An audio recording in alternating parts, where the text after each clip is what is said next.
Castle early and castle often. It's a funny, but also helpful phrase to remember during your games. After 3 moves, white is a pawn in the center and developed a knight and bishop toward the center. What's next? It's never too early to make sure your king is safe, so a great move for white is to castle.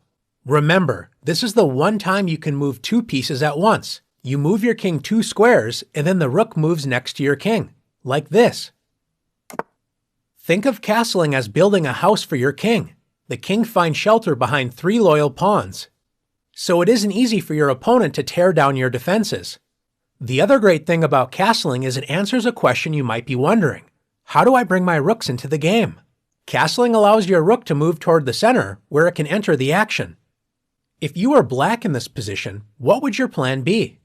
Castle early and castle often. How can black prepare castling? That's right. Let's move our knight into the action and control the center with knight f6. Preparing to castle and threatening white's pawn on e4. After white protects the e4 pawn with a move such as d3, the house has been built for black's king. Let's move it in with castling. Both sides have safe kings thanks to castling, and each of the rooks used for castling are excited to enter the game in the center. Is castling really that important?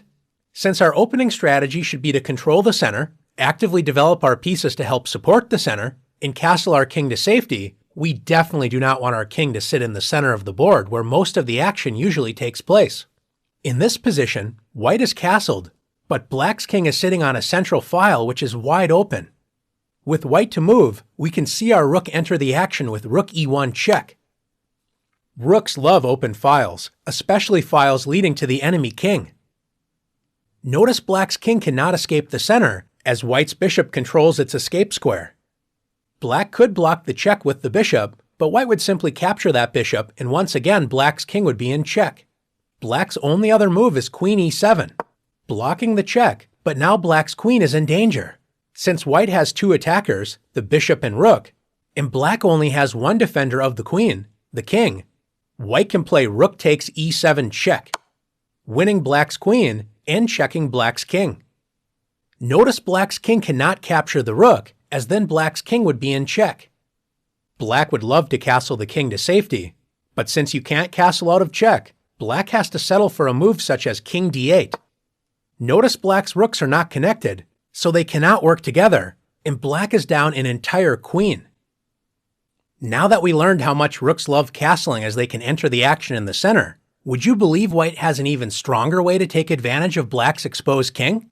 Instead of winning the queen with the awesome rook check, we can actually checkmate black's king in the center of the board. How is this possible?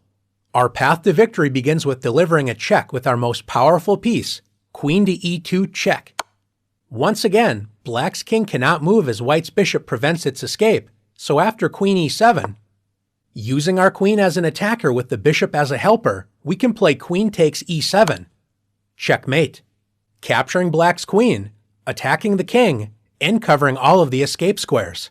The bishop is the helper piece because it protects white's queen, meaning that black cannot capture the queen, so the game is over. Let's look at one last example together.